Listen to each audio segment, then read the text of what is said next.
Thank you very much, everyone. It's a great honor to be with the President of South Africa, President Ramaphosa, and he is a man who is certainly in some circles really respected, other circles a little bit less respected, like all of us in all fairness, like all of us. We all like that. We also have a few of my friends.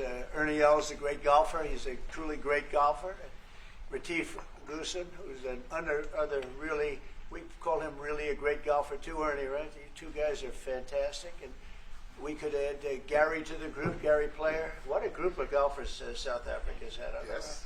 There must be something in the water, right? Yes. Something good. These two guys are It's unbelievable. the water set. Yeah, Gary's Gary.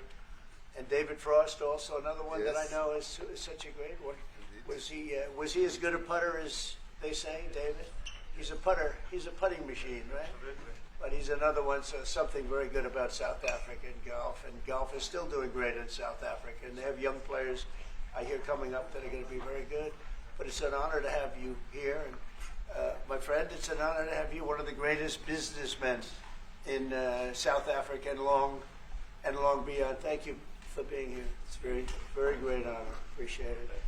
So we're going to be discussing certain things. As you know, we have the G20 is going to South Africa. When is that going to be? In November. In November. Thereafter, I hand over to you. And Yes, we have it next. you originated the G20, so I'll hand over the baton to you, Right. and then you lead the That's G20 right. We're in the going to have world. it. Yeah. We're going to have it the following Yeah. year. Yeah. So we'll be discussing many things, and some of the things you've been reading about in the papers Yes. and the media. And I would say that, look, the president is a truly respected man in many, many circles, and in some circles he's considered a little controversial. But we're going to be discussing some of the things that are taking place in South Africa and see if we can help. And we want to help. And we've had a long relationship with South Africa. I have, because indirectly I have so many friends that live there. I have a lot of friends. I mean, these are famous guys, but I have a lot of friends that live there that are tremendous people. And we'll be discussing that. We'll have a nice conversation. And I really appreciate that you guys came along. It really helps us in our thought process. But it is a great honor to have you, and I appreciate you called. He called. I don't know where he got my number, but I picked up. And he said, "I want to come over and see you." And that was my honor. And thank you very much for being here. You're most welcome. Thank you Most very welcome. much. Well, thank you very much for welcoming us to this reformed White House. I've been here before, and it looks really fantastic. I must congratulate you. Thank you. But I also thank you for allowing our delegation. This is a very mixed delegation that you've got. We've got people from government, my ministers. I've got someone from the trade union movement who we really collaborate with, and from business as well, and our sporting legends. When I spoke to you, you said, yes, come along and bring Gary Player, bring Ernie Els and Retief Goosen. I brought the two of them. Gary what Player, happened to Gary? I spoke to him, and he said, look, I'm getting rather on in my years, but wishes us luck in this discussion with you. So it's a real joy, and I'd also like to thank you for allowing your people to start discussions with us at the trade level. I mean, we are essentially here to reset the relationship between the United States and South Africa. We are long-standing partners in many, many ways. We've collaborated in many fields, in space issues, in energy, and in trade, and we therefore need to reset that, particularly in the light of some of the announcements that you made on trade and investment.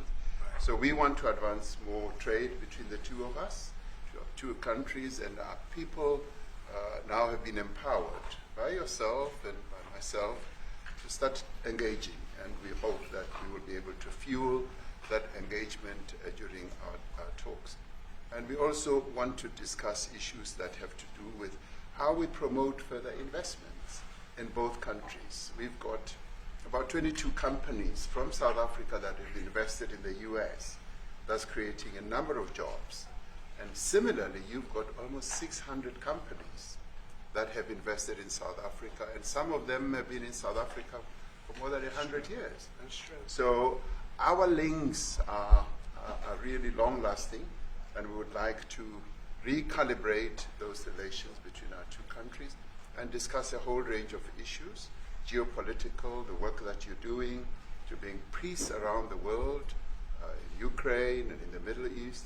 So we value that, and we are also a great contributor to peace processes that are going on around the world. And of course, we want to discuss how we can support each other. You are a much bigger economy than we are. We're just a tiny economy, but we rely on each other on a number of issues. We've got critical minerals that you want to fuel the growth of your own economy and reindustrialize. So we have that on offer, including rare earth minerals.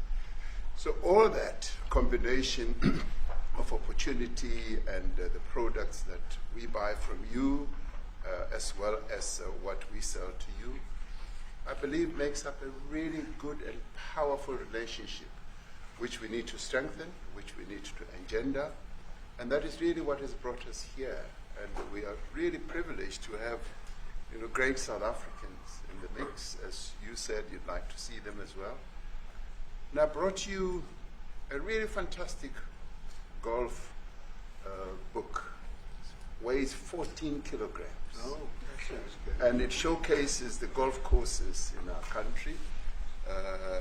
Johann Rupert wrote preface, so did Annie else. And I want to showcase our golf courses. You might remember when I spoke to you, and we spoke about golf, you said I should start practicing. And I've started practicing, President, so I'm ready.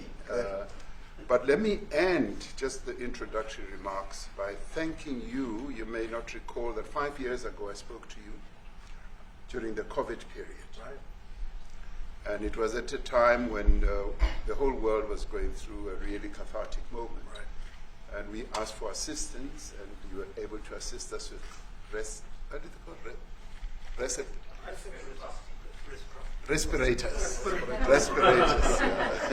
Respirators, and you kept to your word, and you delivered respirators to us. We didn't have as many in our country, and it really helped to help us deal with COVID. So I'm here also to say thank you and to thank the people of America for having helped us during a really difficult time. Being the small economy that we are, we needed help from around the world.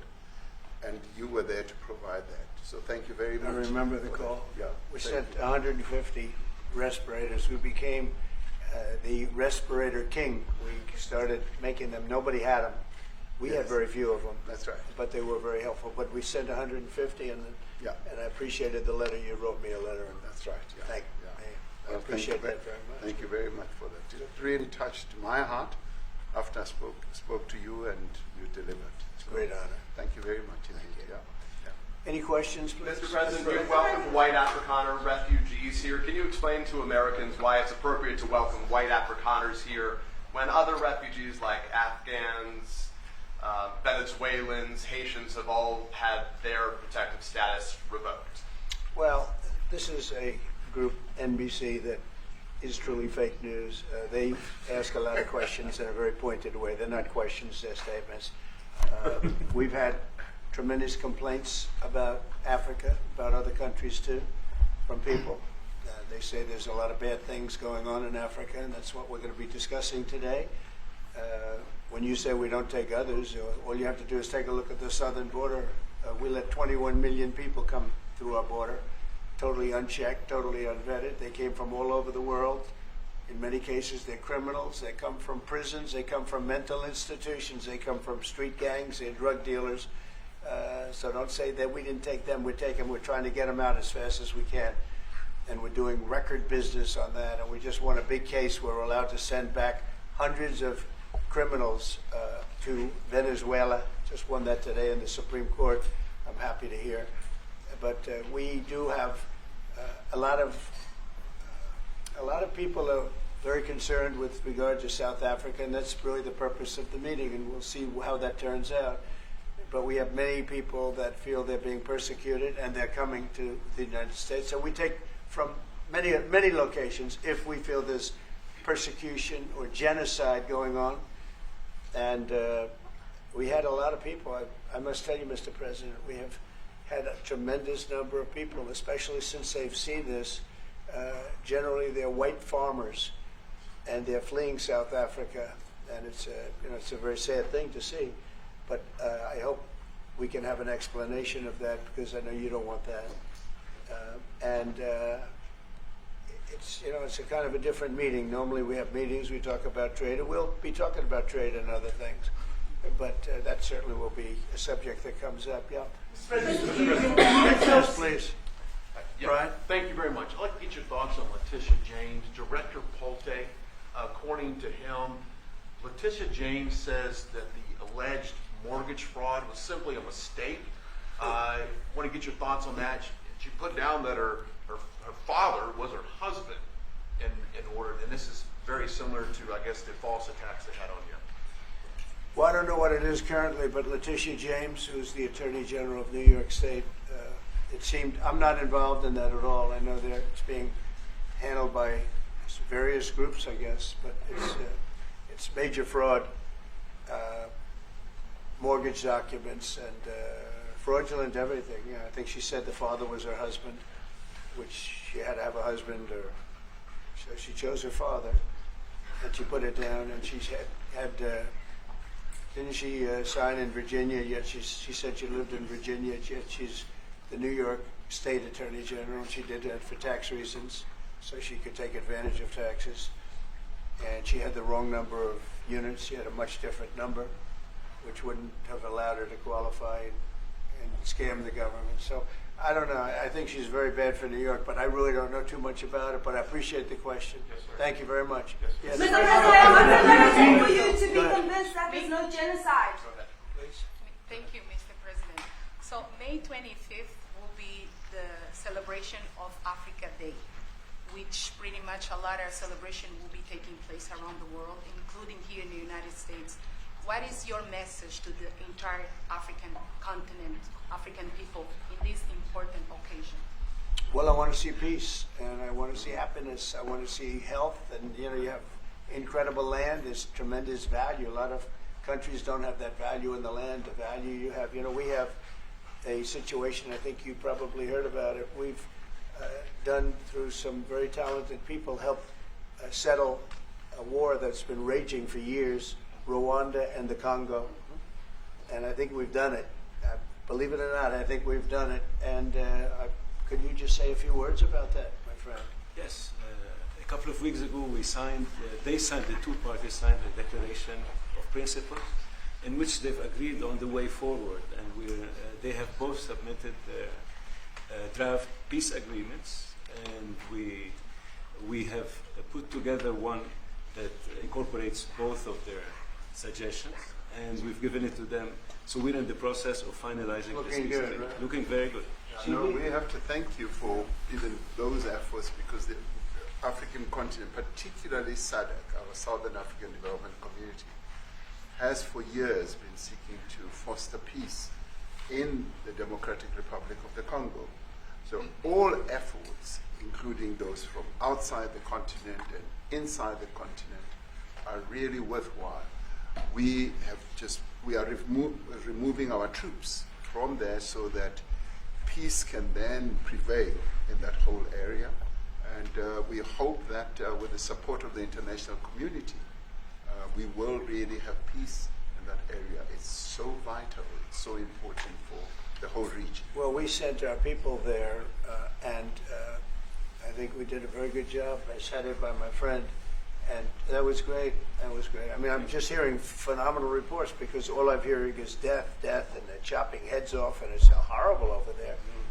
And it was really brave of you to go there, and I really appreciate it. And it looks like we have something very, very substantial. We also talked about trade with them in terms of rare earth and all, but really more for it's like if you take a look at what we just did with Pakistan and India, we settled that whole thing, and I think I settled it through trade. We're doing a big deal with India. We're doing a big deal with Pakistan, and I said, "What are you guys doing?" You know, somebody had to be the last one to shoot, but the shooting was getting worse and worse, bigger and bigger, deeper and deeper into the countries, and we spoke to them, and I think I hate to say we got it settled, and then 2 days later, something happens, and they say it's Trump's fault, but Pakistan has got some excellent people and some really good, a great leader. And India is my friend, Modi. Modi? And he's a Mutual friend? Yeah, he's a great guy. And I called them both, and we just did something good. We're trying to settle Russia, Ukraine. We spoke with President Putin for 2.5 hours the day before yesterday. I think we made a lot of progress, but that's a bloodbath. 5,000 people are being killed a week, 5,000 soldiers a week, not including people in cities and towns that are also being killed. So we're trying to help. And it doesn't affect us. It's not our people. It's not our soldiers. It's Ukraine and it's Russia. But if we can save 5,000 souls, we'll do it. You know, we're pretty good at it. But that's a bad situation. That is a really bad situation. Well, you'd recall when President Zelensky was coming to South Africa, that's when I spoke to you. That's right. We both agreed that we need to push the peace message so that there can really be peace. And we've been involved in the Ukraine-Russia conflict for quite a while through my Minister of State Security here. We've been dealing with them, the exchange of children who were taken away, going through names and addresses and all that. So we've been invested in that whole process as well. And the moves that you are making are fully supported by us because we would like to see the end of that war.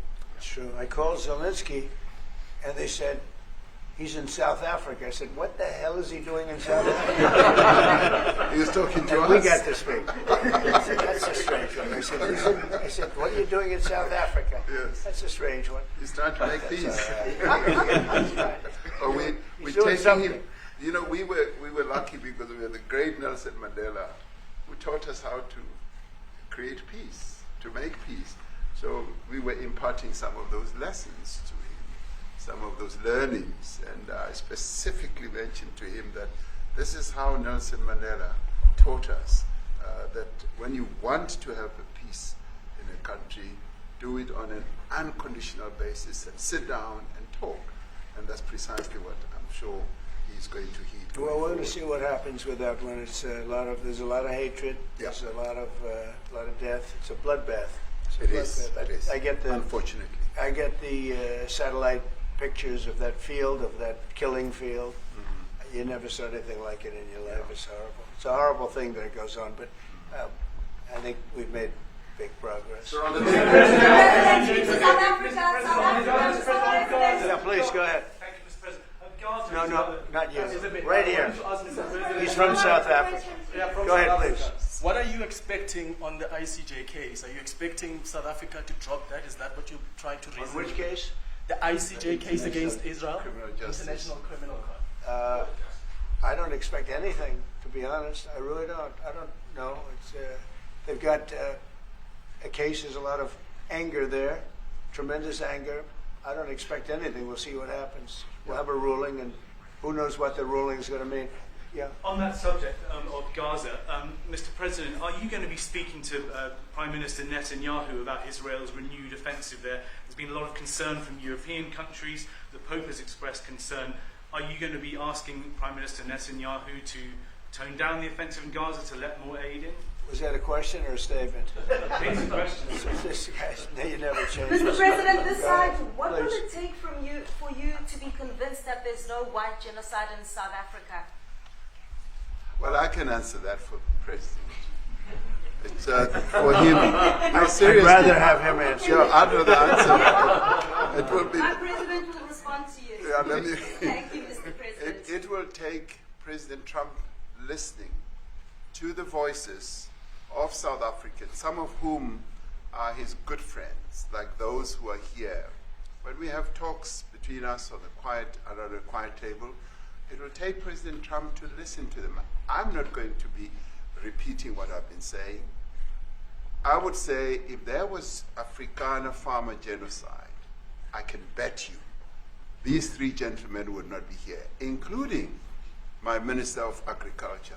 He would not be with me. So it'll take him, President Trump, listening to their stories, to their perspective. That is the answer to your question. But, Mr. President, I must say that we have, wait. We have thousands of stories talking about it. Sure. And we have documentaries, we have news stories, and that. Is Natalie here, somebody here to turn that? I could show you a couple of things, and it has to be responded to. Yeah, sure. We have, let me see the articles, please, if you would, and turn the lights down. Turn the lights down, and just put this on. It's right behind you, Johan. There's nothing this parliament can do, with or without you. People are going to occupy land. We require no permission from you, from the president, from no one. We don't care. We can do whatever you want to do. Who are you to tell us whether we can occupy land or not? We are going to occupy land. Yes. South African occupy land. That's who we are. Honorable member, want to do. I can withdraw my membership from this useless parliament. Honorable. Yes, honorable member. Must never be scared to kill. A revolution demands that at some point there must be killing, because the killing is part of a revolutionary act. Shoot to kill. Yamaza. Kill the poor, the farmer. Kill the poor, the farmer. Brr, pa, pa, brr, pa, pa. To kill. Yamaza. Kill the poor, the farmer. Kill the poor, the farmer. The mayor of DA in PE is a white man. So these people, when you want to hit them hard, go after a white man. They feel a terrible pain because you have touched a white man. Not because Mashaba and Soli will not be touched. They will be touched, don't worry. But we are starting with this whiteness. We are cutting the throat of whiteness. It's like that. Shoot to kill. Yamaza. Kill the poor, the farmer. Kill the poor, the farmer. Brr, pa, pa, brr, pa. Shoot to kill. Yamaza. Kill the poor, the farmer. Kill the poor, the farmer. Brr, pa, pa, brr, pa, pa. I don't know what's going to happen in the future. I'm saying to you, was not called for the killing of white people, at least for now. I can't guarantee the future. Yeah, but I mean, you'd understand somebody watching that, especially as it gets shared on Twitter, they freak out. It sounds like a genocidal But it is.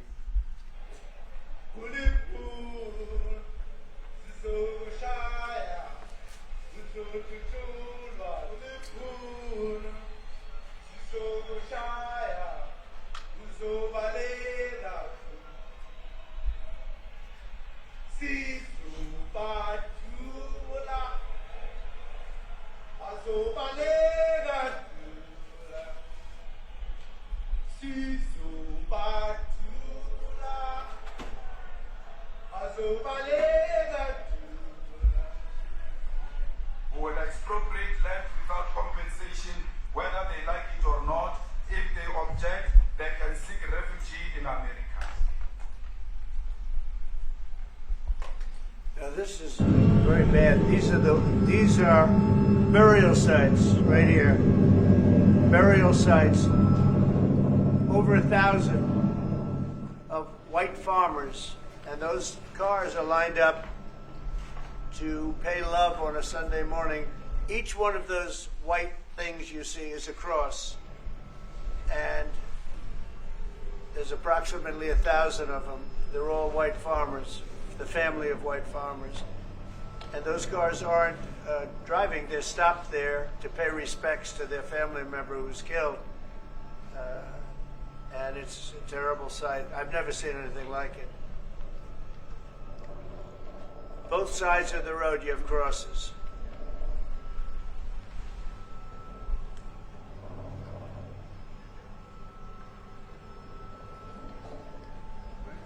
Those people were all killed. Have they told you where that is, Mr. President? No, I'd like to know where that is, because this I've never seen. But, okay. I mean, it's in South Africa. We need to find out.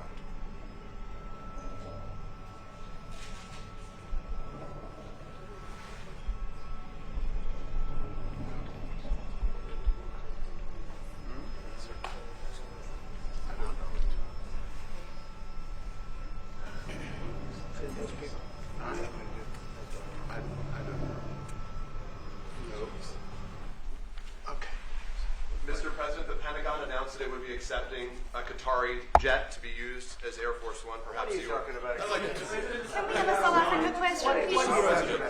Mr. President, the Pentagon's going first. What does this have to do with the Qatari jet?